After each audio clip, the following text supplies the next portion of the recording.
다음 파트는 이제 병해충 등 이제 생육 관리에 대해서 말씀을 드리겠습니다. 이것은 2018년도 보은에서 이제 찍은 사진인데, 이것은 어떤 피해라고 생각을 하시나요?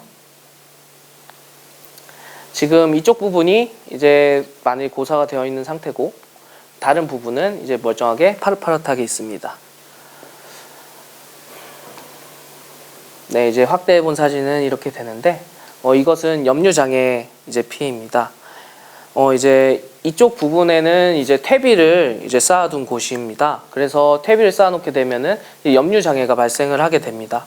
그래서 이러한 염류장애를 이제 방지하기 위해서는 이제 충분히 이제 관수를 통해서 이제 그 염류기가 씻겨 내려가도록 해주셔야 되고, 그리고 로타리를 쳐서 이제 염류를 좀 퍼뜨리셔서 이렇게 염류장애를 이제 막으시는 것이 좋습니다.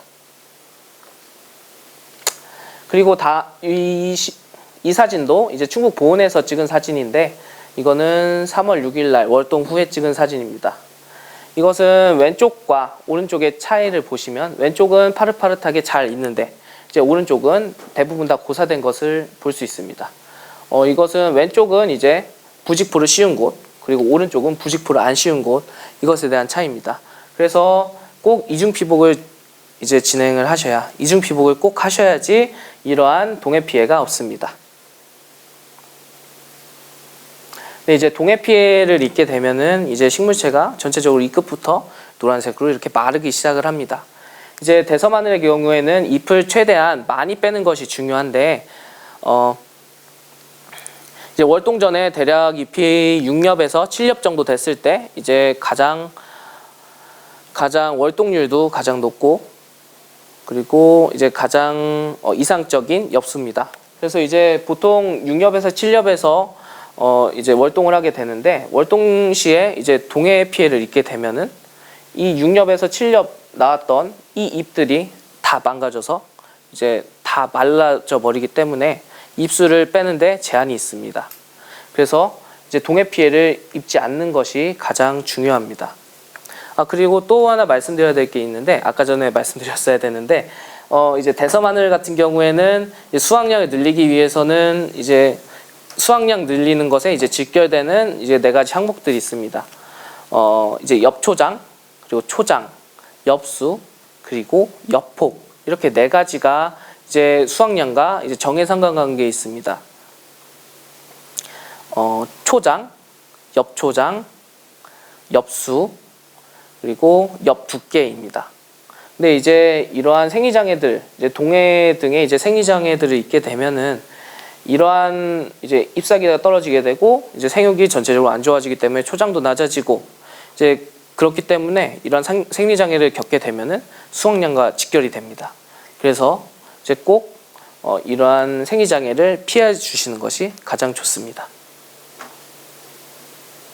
네, 이것은 이제 이 사진은 이제 의도한 것은 아닌데, 이제 뭐 외부 환경에 의해서 똑같이 멀칭을 한 포장인데, 이제 어떤 뭐 강풍이라든가 그런 것에 의해서 여기가 비닐이 찢겨진 상태입니다.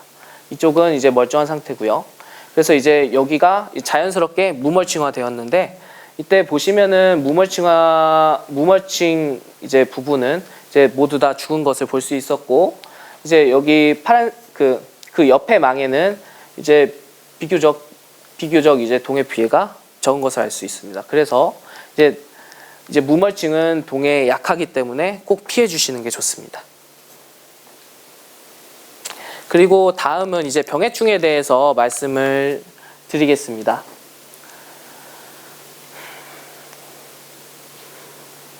병해충은 이제 병해충 발생 3대 조건이라는 게 있습니다. 이제 환경, 기주 먹이, 해충 존재, 그러니까 뭐 발생 밀도라고 볼 수 있습니다. 이제 이 3가지 항목들이 있는데, 이것들 중에서 어느 한 개라도 이제 끊어버린다면, 환경을 끊어버리거나 기주 먹이를 끊어버린다거나 뭐 해충 발생 밀도를 끊어버린다거나, 그렇게 되면은 병해충 피해를 낮출 수 있습니다. 그래서 이러한 삼각형을 끊어내는 것이 가장 중요합니다. 이것은 이제 마늘뿐만 아니라 다른 작물들에 대해서도 이제 해당되는 얘기입니다. 첫 번째로 다루는 것이 이제 입집썩은병, 무름병입니다.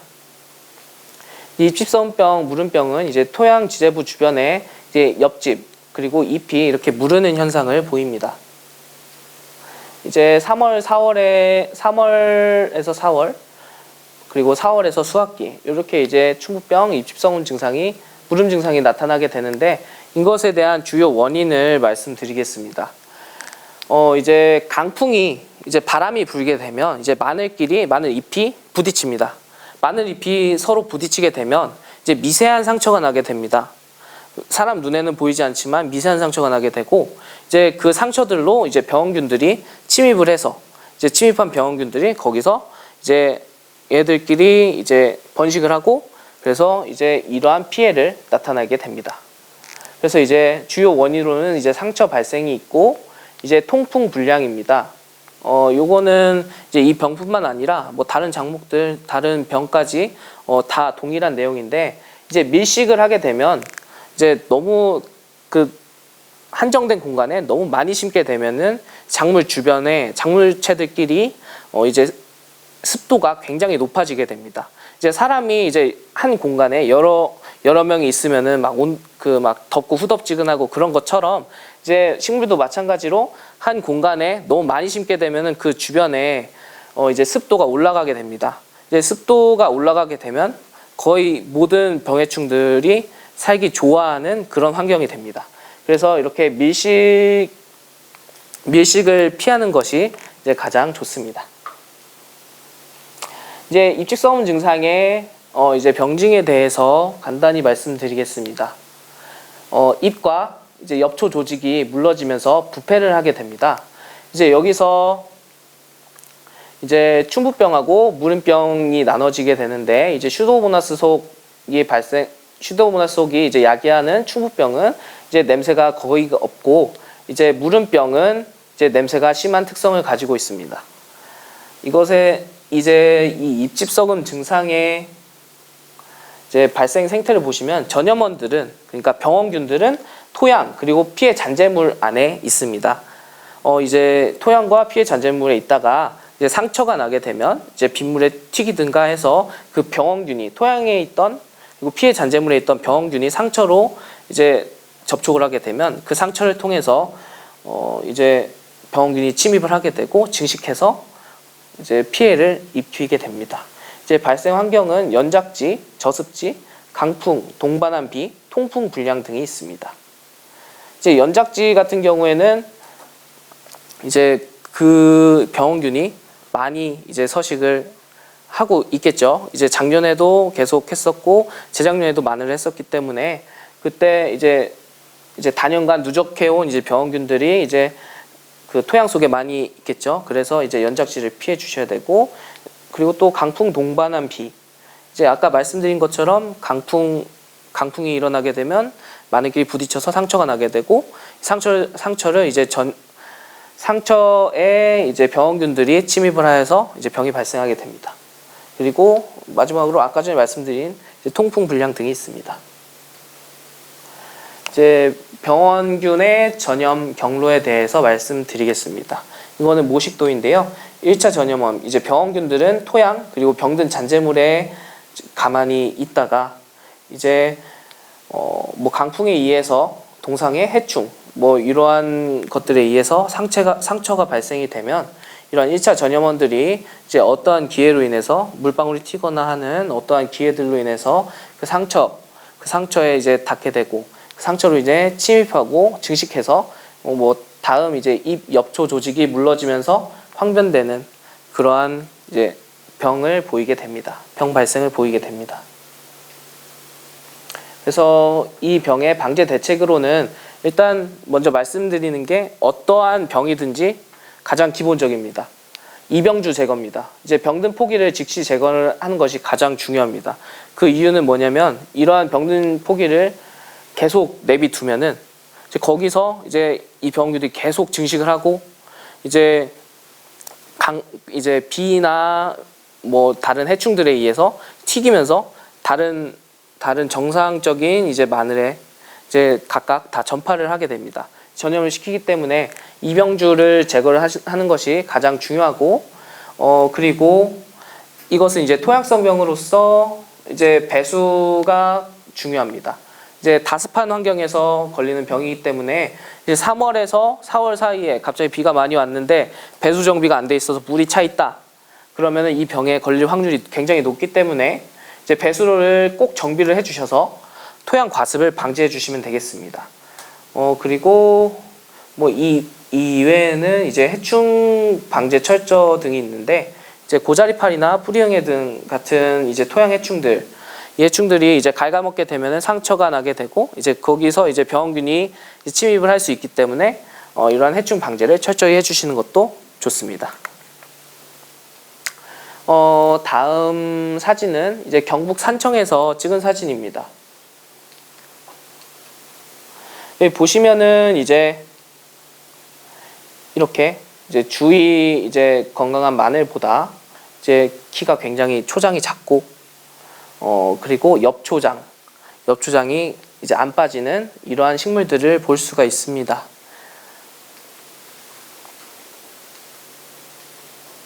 그리고 이제 이것은 증평 도안면에서 찍은 사진인데 보이시면은 엄청 비어 있죠? 지금 비어 있는 것을 세 봤을 때 대략 한 39주가 이제 비어 있습니다. 70주 중에서 31주가 정상주고 나머지는 다 결주율로 들어갔습니다. 그래서 이러한 피해의 원인들은 무엇이냐라고 이제 조사를 해 보았을 때 이제 이렇게 이제 죽게 되고 이제 결주율이 나오게 되는데 이러한 피해는 조사를 해보니 뿌리응애에 대한 피해였습니다.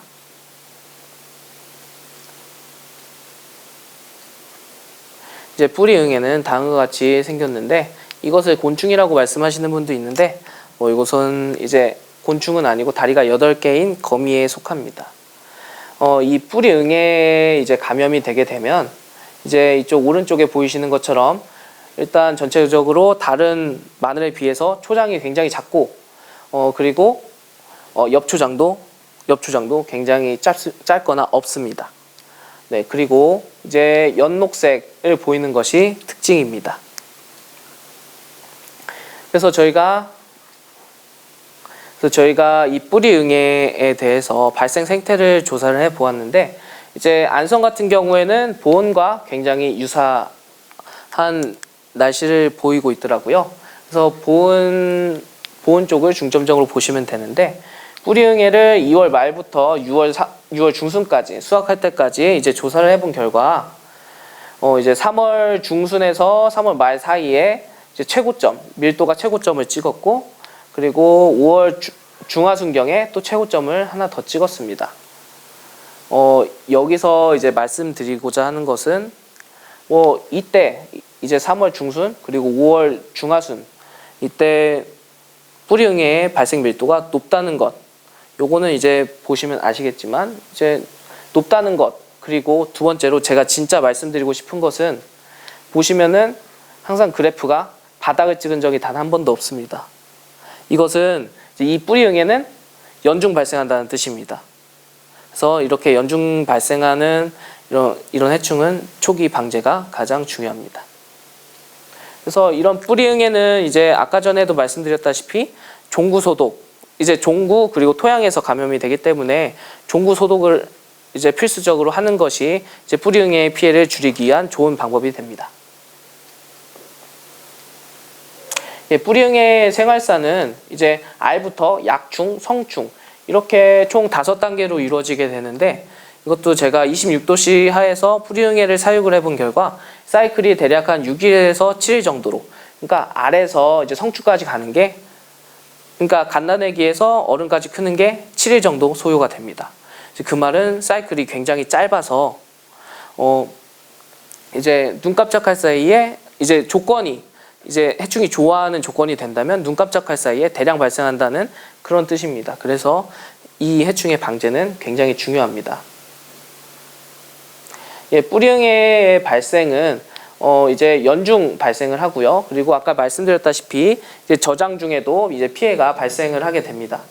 이제 마늘은 수확 후에 건조 단계에서는 이제 장마라는 이제 시기적으로 장마가 껴 있는데 이때 굉장히 다습합니다. 그래서 저장 중에 관리를 잘못하게 되면 이 뿌리 응애에 대해서 이제 큰 피해를 보실 수 있으니까 이제 주의를 하셔야 됩니다.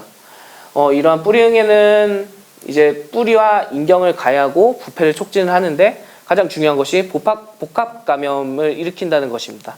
이거는 이제 뿌리 응애가 이제 마늘의 뿌리를 섭식을 하게 되면 생장점 부분을 먹게 되면은 거기에 상처가 생기고 그 상처로 병원균이 침입을 할 수도 있고 선충이 침입을 할 수도 있고 이제 고자리 파리도 생길 수 있습니다. 네, 그래서 이렇게 복합 감염 시에 이제 피해가 크다는 것을 알고 계시면 되겠고, 이제 이것도 월동민 전엽 이쪽에서도 제가 방금 말씀드렸지만 이제 종구 토양에서 이제 뿌리응애가 이제 월동을 하기 때문에 전염을 하기 때문에 종구 소독을 반드시 해주시는 게 좋습니다. 그리고 토양 같은 경우는 제가 이따가 말씀드리겠지만 이제 소독 방법이 있으니까 그것 참고해 주시면 되겠습니다. 이제 세대는 연 10여 회지만 이제 연중 발생한다고 보시면 되고, 이제 피해 발생은 사질토, 미숙탭이 연작지에서 주로 많이 발생을 하게 됩니다. 이 연작지 같은 경우에는 아까 이제 입집성은병, 무름병을 말씀하셨던 이유와 이제 동일합니다. 그리고 중요한 게 저장 중에도 이제 과습 시에 뿌리응애 피해가 발생이 많이 증가한다는 것입니다. 그래서 이제 포장에서 어떻게 하면 뿌리응애를 방지할 수 있을까라고 생각을 해서 이제 태양열 소독을 이용을 해보면 좋겠다 해서 이제 각 연구자들은 태양열 소독을 이용해서 뿌리응애를 방지하고자 이제 연구를 진행을 했는데, 이제 뿌리응애가 몇 도씨 되면은 죽는지 그 온도를 알아보기 위해서 각각 20도씨부터 35도씨까지 온도 하에서 이제 뿌리응애를 사육을 하였을 때 이제 뿌리응애 밀도를 나타낸 표입니다. 이제 20도씨에서 30도씨까지 온도가 높아지면 높아질수록 이제 뿌리응애 밀도는 높아진 것을 볼 수가 있습니다. 하지만 여기 보시면 35도씨에는 뿌리응애 밀도가 0인 것을 볼 수가 있습니다. 이것은 이제 뿌리응애가 35도씨에 이제 접근을 하게 된다면 이제 뿌리응애는 바로 죽는, 이제 35도씨 환경에 있다면 이제 뿌리응애는 사멸된다라고 볼 수가 있습니다. 그래서 이제 이러한 특성들을 활용을 하기 위해서 이제 태양열 소독 방법을 고안을 해내었는데, 이제 재료로는 투명 피복 비닐, 이제 유공비닐이 아니라 투명 피복 비닐이고 석회고토, 퇴비 등이 있습니다. 이제 석회고토를 이제 퇴비와 이제 토양에 같이 잘 혼합시키고 이제 물을 충분히 뿌리게 되고 이제 비닐을 멀칭을 하게 됩니다. 그러면은 이제 석회와 물이 만나게 되면서 이제 열이 발생을 하게 됩니다. 이제 아까 전에 뿌리응애 사멸 온도가 35도라고 말씀을 드렸는데 대략 한 40도, 45도씨 이렇게 이르는 높은 온도로 이제 열이 발생하게 되는데, 이때 뿌리응애가 이제 사멸한다는 그러한 전략을 가지고 이제 전략을 가진 그런 방제 방법입니다. 대신에 이제 이러한 방법은 인산이 축적된 토양에서는 이제 활용을 하시면 안 되겠습니다.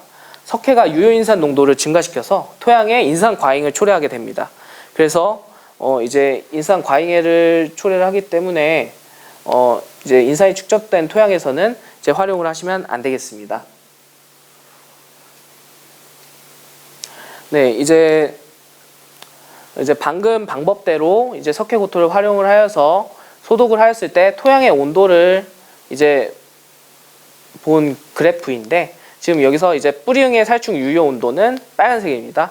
35도씨에 이렇게 35도씨로 이제 선이 그어져 있는데, 이제 토양 온도 그래프가 이제 이 선을 넘게 되면은 이제 뿌리응애는 죽는다고 보시면 됩니다.